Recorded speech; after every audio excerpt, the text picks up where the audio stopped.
Little pro tip for you: if you need to paint screws, just get a piece of styrofoam and like this, push them down in there, and then you can just hit them with some primer, paint, and clear coat to protect them when you're trying to screw them in. Turns out pretty dang good. Another advantage about this is that it also protects the threads from the paint. That's the biggest advantage.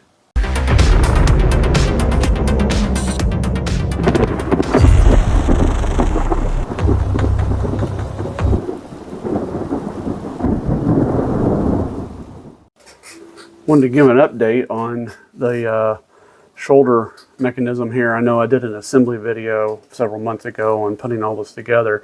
And of course, one of the things I neglected to mention is when you're putting it together, you definitely want to make sure this piece is in place when you put it all together. Now, obviously, I've put it together and taken it apart multiple times because trying to get everything to fit, all the tolerances, doing sanding here, grinding there, getting it all to work really well. And I'm happy to say that it's really come together at this point. One of the things I wanted to show was the spring in here. So this spring that I found, the center of it was a little small, so one of the tricks that I did was using the jaws on my lathe. I was able to put them on the inside here and then expand it out, and that stretched out this inner spring enough to be able to get it around here, and it keeps its shape, so even once it's spread out, I can slip this on and off without a problem in order to get to the screws that are underneath. So that has worked out really well. And and then another thing I had to do was I had to grind. So this ledge here, if you will, you can see it's right up against that shaft. And I don't want to scrape on that shaft, so I had to take my Dremel and then grind that down a little bit. You could also grind it. Well, yeah, that's probably the best way to do it, because I just put it in there and then take the sander tool and the Dremel, and then with the rest of the aluminum piece here. So yeah, and then that comes out here, and I also sanded this down using my belt sander, so that way it's not sharp, because it's going to stick out here a little bit. And of course you got to make sure it goes the right way. So that tensions up real nice, you can see here. And ultimately this needs to be able to, the whole point of having this spring here is because when the arm is on here, connects to right here, it needs lifting power in order to come back up like that, right? So that's, if I tension that up, it wants to pull up, because you're going to have that weight of that arm sticking out. So this will help assist the servo in allowing this to turn back up into the upright position. So this is what it looks like to have one of these parts taped up, because I've got to make this black, and this black, and the rest of it's gray. So it's already been printed gray, and now it's painted black, so I got to take all this stuff off, and I'll show you the finished product. Okay, so got the tape off. I'm not super thrilled with the outcome. Got a little bit of overspray here on there, but I may tape up some of the silver, or some of the black, and then hit it with silver again to correct that. It wouldn't be that hard to do, but I'm gonna let it sit for now, because I don't want to put tape on fresh paint, because it may just pull it off. So I'm gonna let that sit, cure overnight, and I may put some tape on it and hit it with a silver hit tomorrow to bring that a little bit nicer there. Meanwhile, went ahead and put in the magnets. So I got 2 magnets there, got the magnets in there.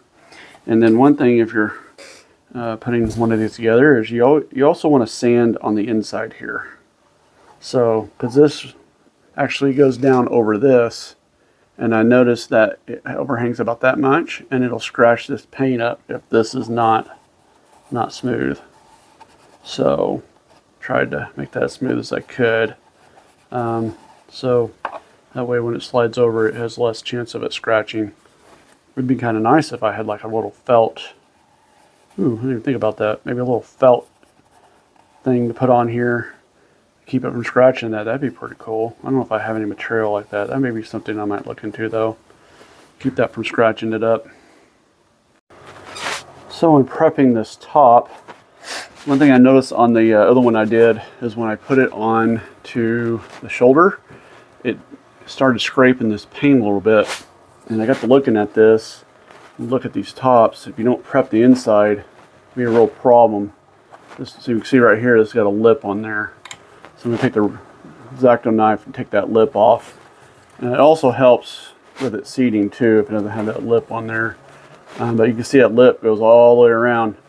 And the other thing is too, I sanded this down a little bit. I think it'd probably be fine for the most part, but because this is kind of a rough plastic, I did go and get some of this material here from Hobby Lobby. It's just a sheet of silver sticker, I guess. I don't know. What are they? Silver sticker. But anyway, I got silver.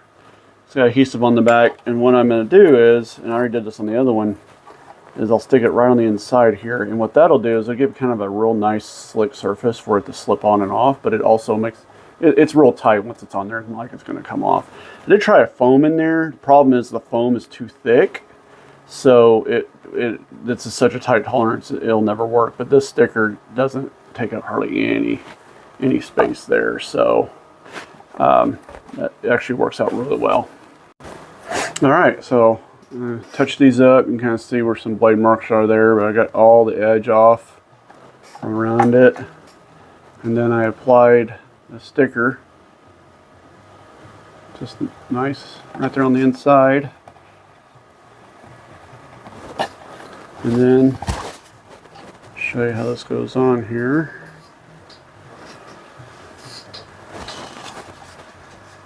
Just take this back first. It just sits right on there.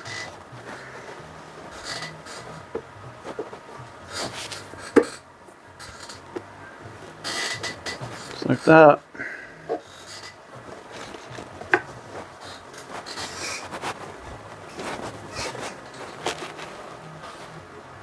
And ideally, I pull this off, there should be no marks under here.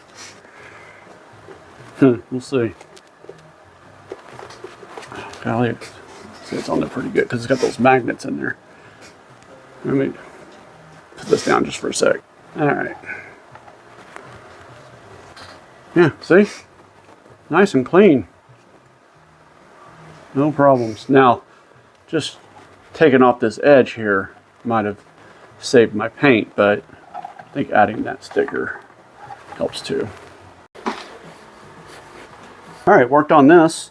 One of the items that I mentioned I was going to get fixed, and you see there, it is sitting a little high, but it has to in order for that chain to be even. But that chain doesn't pop anymore. So when I move it, I mean, it's got almost no play. It's only got the motor play at this point. And so what I ended up doing was, this had a smaller set screw on it. I think it was like maybe a 440. See if I can. I ended up replacing it with a 1024 I had, which is going to serve a lot better. It's a lot stronger, easier to get tight. So yeah, that part of it's good now. And voila, we got the back cover on. It looks pretty nice back here. So what I did was I took a piece of Velcro and I stuck a piece under here and under here, and it just lays down on there. And normally this would kind of go up underneath here, but for mine, being that gear so high, that would be rubbing on this lid. So I just set it down right on that, and that works out anyway because I can pick it up. It's got enough gap under here. I can pick it up and the Velcro separate and it'll slide off. So I think that's going to work out really well. And usually, I've been doing magnets on different things, but Velcro has its place. And this is definitely one of those places that it works out really well. So, pretty happy with it. Another update that I did on my build was with this part. So this is the part that goes up on the shoulder tube. And one of the things I was having a problem with is this part right in here likes to bow outwards. And I think I had done this in ABS, I don't recall, but regardless of the material, it seems like this likes to bow. Seen it on several other builds. So what I did on mine was I created a little spacer here that I basically just glued in, and what it did is it actually pulls in the sides to where they don't bow out. So just kind of something there that I came up with.